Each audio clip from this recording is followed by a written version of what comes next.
नमस्कार दोस्तों, आप सभी दर्शकों का एक बार फिर से स्वागत है। आज फिर हम एक प्रेरणादायक और ज्ञानवर्धक कहानी लेकर के आपके सामने प्रस्तुत हुए हैं। आज की कहानी है एक पति और पत्नी की। अगर आज की कहानी को पूरा सुनते हैं तो कभी भी पति और पत्नी में झगड़ा नहीं होगा। इस कहानी में आप लोगों को 4 ऐसी बातें सीखने को मिलेंगी जो हर स्त्री और पुरुष को इन 4 बातों पर अमल करना चाहिए। और जो मनुष्य इन 4 बातों पर अमल करता है तो वो घर में ही नहीं बल्कि समाज में भी प्रिय बना रहता है और सभी लोग उसका मान सम्मान करते हैं और उस पुरुष की कही हुई हर बात पत्थर की लकीर जैसी होती है। इसलिए इस कहानी को पूरा अवश्य सुने।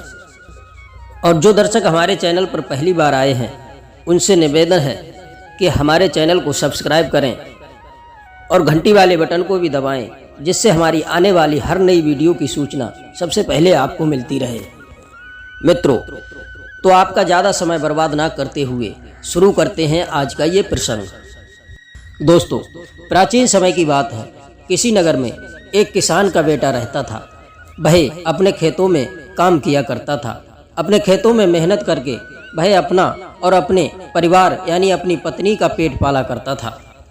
वह किसान का बेटा किसान होने के साथ साथ पढ़ा लिखा भी था और उसे हर चीज़ का ज्ञान भी था। पर उस लड़के को अपने घर की स्थिति चलते हुए खेतों में काम करना पड़ता था। दिन भर वह लड़का मेहनत मजदूरी करता था। उसकी मजदूरी से जो धन प्राप्त होता था उस धन से वह अपने परिवार का पालन पोषण किया करता था। प्रिय मित्रों, उस लड़के की नई नई शादी हुई थी और वह अपनी पत्नी के साथ बहुत खुश था। वह लड़का और उसकी पत्नी खुशी खुशी जीवन यापन कर रहे थे। एक दिन की बात है, जब वह लड़का अपने खेतों में काम कर रहा था तो उसके कुछ मित्र उससे मिलने के लिए आ जाते हैं। उस किसान के बेटे के जो मित्र थे वो सब बिगड़े हुए शराबी और जुआरी भी थे। उसके दोस्तों ने जुआ खेलकर और शराब पीकर अपना जीवन बर्बाद कर लिया था। उस लड़के के दोस्त उसे वहाँ से अपने साथ बुला कर ले गए और वो वहाँ ले गए जहाँ वो एक वृक्ष के नीचे जुआ खेलते थे और उसी वृक्ष के नीचे आ गए जहाँ और भी लोग जुआ खेल रहे थे। वह लड़का अपने दोस्तों के साथ वहाँ जाता है और वहाँ जाने के बाद वह अपने दोस्तों के साथ कुछ मदिरा का पान करता है। मदिरा पीने के बाद उस लड़के को बहुत नशा हो जाता है। उस दिन उस लड़के ने अपने दोस्तों के साथ जुआ तो नहीं खेला था लेकिन मदिरा का जरूर सेवन किया था। वह लड़का जब अपने घर जाता है तो उसे अपनी पत्नी मिलती है। उसकी पत्नी एक पतिव्रता स्त्री थी और बहुत ही सुंदर और सुशील थी और बहुत ही पवित्र भी थी। उस लड़के की पत्नी ने अपने पति को इस हालत में देखा तो अपने पति से वो झगड़ा करने लगती है और कहने लगी कि मेरे लाख मना करने पर भी तुम अपने नशेड़ी दोस्तों के साथ क्यों गए थे। उसकी पत्नी ने समझाया था कि अगर तुम अपने नशेड़ी दोस्तों के साथ रहे तो एक दिन तुम अपनी ज़मीन जायदाद और उसके साथ साथ मुझे भी बेच दोगे। इसलिए आज के बाद अपने बिगड़े दोस्त और नशेड़ी दोस्तों के साथ नहीं रहोगे। दोस्तों, उस दिन तो वह लड़का अपनी पत्नी से कुछ नहीं कहता है और उसकी पत्नी भी अपने पति को ज़्यादा नहीं डांट लगाती है और दोनों पति पत्नी चुपचाप सो जाते हैं।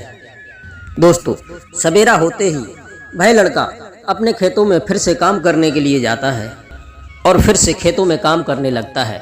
जैसे ही दोपहर होता है फिर उस दिन उसके दोस्त उसे बुलाने के लिए नहीं आए, पर वह लड़का उस दिन स्वयं अपने दोस्तों के पास चल करके जाता है और वह लड़का वहाँ जा कर के कुछ पैसों को जुआ में दांव पर लगा देता है और मदिरा भी पीता है।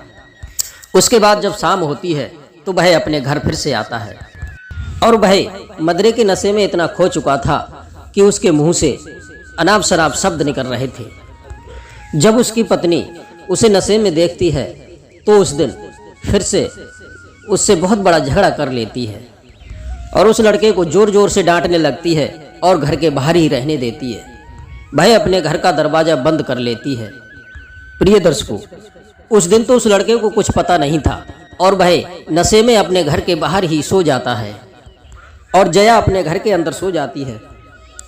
जब सुबह होते ही उस लड़के की आंखें खुली तो वह अपने आप को अपने घर से बाहर पड़ा हुआ पाता है। तो उसे यह देख करके बहुत गुस्सा आ जाता है और वो जोर जोर से अपने दरवाजे को खटखटाता है और अपनी पत्नी को आवाज़ लगाता है और उसकी पत्नी दरवाज़ा नहीं खोलती है। आखिर में जब परेशान होकर के उसकी पत्नी दरवाज़ा खोलती है, वह लड़का अपनी पत्नी को थप्पड़ मार देता है और अपनी पत्नी को खरी खोटी सुनाने लगता है और कहता है कि तुम एक बदचलन स्त्री हो, तुम एक चरित्रहीन स्त्री हो, क्योंकि तुम अपने पति की कोई भी मर्यादा नहीं करती हो। जो स्त्री अपने पति की इज्जत और मर्यादा नहीं करती हैं, वो स्त्री समाज में चरित्रहीन स्त्री कहलाती हैं। उस स्त्री का समाज में कोई महत्व नहीं माना जाता है। वह अपनी पत्नी से इस तरह की बातें कर रहा था और उसकी पत्नी उसकी बातों को चुपचाप सुन रही थी, क्योंकि वह एक पतिव्रता स्त्री थी और अपने पतिव्रता होने का मान निभा रही थी। और उसकी पत्नी बिना कुछ कहे अपने पीहर चली जाती है। वह लड़का अपनी पत्नी के चले जाने के बाद सोचने लगा, चलो ये अच्छा हुआ, मेरे रास्ते का जो कांटा था वो हट गया। वह सोचने लगा, जिसके लिए मेहनत मजदूरी करनी पड़ती थी, अच्छा हुआ चली गई। मुझे इसके लिए खेतों में काम करना पड़ता था। अब मैं अकेला हूँ। अब मैं अपने दोस्तों के साथ शराब पीऊँगा और जुआ खेला करूँगा। अब मुझे कोई रोकने वाला नहीं है। उसकी पत्नी के चले जाने के बाद वह लड़का अपने दोस्तों के साथ शराब पीने लगा और जुआ खेलने लगा और शराब पी पी कर वह अपना शरीर बिगाड़ लेता है। प्रिय दर्शकों, कुछ ही दिनों में वह लड़का धीरे धीरे अपनी सारी संपत्ति को जुए में हार जाता है। देखते ही देखते वह लड़का पूरी तरह से बर्बाद हो जाता है। पूरी तरह से बर्बाद होने के बाद उसके दोस्त भी धीरे धीरे उसका साथ छोड़ जाते हैं। प्रिय मित्रों, जिसके पास धन दौलत होती है उसके हजारों मित्र होते हैं और जिसके पास कुछ नहीं होता है तो उसके अपने भी साथ छोड़ जाते हैं। दोस्तों, उसके बाद उस लड़के की हालत इतनी खराब हो जाती है कि वो कहीं भी किसी जगह भी उस गांव में सो जाता था। दोस्तों, वह किसान का बेटा पूरी तरह से भिखारी हो गया, जिसके कारण पूरे गांव में बेइज्जत हो जाता है। सभी लोग उससे नफरत करने लगते हैं। इतना सब कुछ होने के बाद वह अपने मन में सोचने लगा कि अब मैं गांव वालों को मुंह दिखाने के लायक नहीं रहा। अब मेरे लिए यह रहना ठीक नहीं होगा। दोस्तों, वह किसान का लड़का अपनी जमीन जायदाद को जुए में लुटा चुका था, यहाँ तक कि वह अपनी पत्नी को भी खो चुका था। वह लड़का अपने नगर को छोड़कर घने जंगल की तरफ निकल गया और जंगल में भूख ने सताया तो भोजन की तलाश में इधर उधर भटकने लगा और भटकते भटकते एक संत के आश्रम में पहुंच गया और महात्मा जी के चरणों में गिर गया और कहने लगा, महाराज, मैं एक अभागा हूँ। मैंने जुआ और शराब में पड़कर अपने आप को बर्बाद कर लिया है। मैं अपनी पत्नी को भी खो चुका हूँ, इसलिए मैं जीना नहीं चाहता। इस जंगल में अपने प्राण त्यागने आया हूँ। तो उस लड़के की बात सुनकर साधु महाराज बोले कि बेटा, यदि तुम अपनी पत्नी, घर, जमीन, जायदाद, मान सम्मान फिर से प्राप्त करना चाहते हो तो मैं तुम्हें 4 ऐसी बातें बताऊंगा। यदि तुमने इन बातों पर अमल कर लिया तो तुम फिर से सब कुछ पा सकते हो। दुनिया तुम्हारे कदम चूमेगी। साधु महाराज पहली बात बताते हैं कि मनुष्य का सबसे बड़ा पाप होता है अपनी पत्नी से झगड़ा करना या अपनी पत्नी से रिश्ता तोड़ लेना। अगर उसकी पत्नी सुशील विचारवान है फिर भी अपनी पत्नी से रिश्ता तोड़ता है तो वह पुरुष अपने जीवन में कभी सुखी नहीं रहता। और यह बात तुम अपनी आंखों से प्रत्यक्ष रूप से देख रहे हो।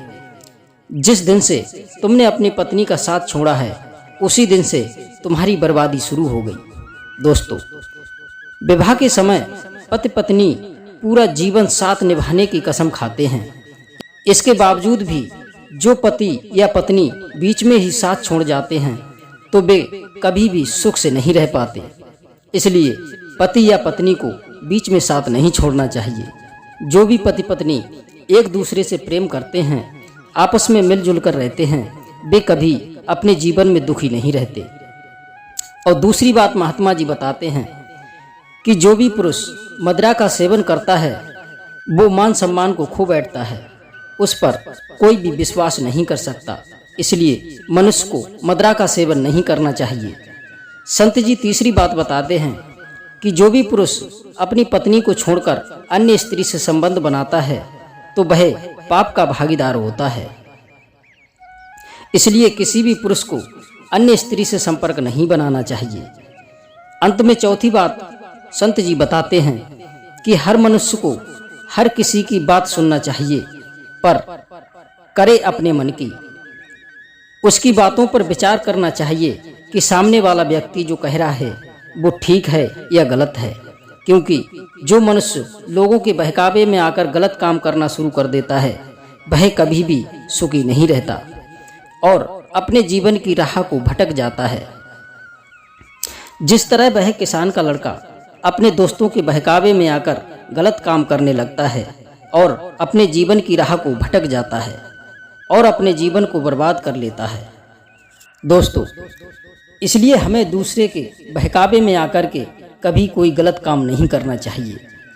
वह लड़का महात्मा की इन 4 बातों पर अमल करता है और फिर से मेहनत करता है और मेहनत करके अपना घर बना लेता है तो उसकी पत्नी फिर से वापस आ जाती है और दोनों फिर से सुखी सुखी अपने जीवन को व्यतीत करने लगते हैं और एक दूसरे के साथ मिलजुल करके रहते हैं। फिर से उनका जीवन आबाद हो जाता है। दोस्तों, यदि हमारी कहानी पसंद आई हो तो कहानी को लाइक और शेयर अवश्य करें। आप सभी दर्शकों का बहुत बहुत धन्यवाद। जय श्री कृष्णा, जय श्री राधे। फिर मिलते हैं किसी नई वीडियो में नई ज्ञान चर्चा।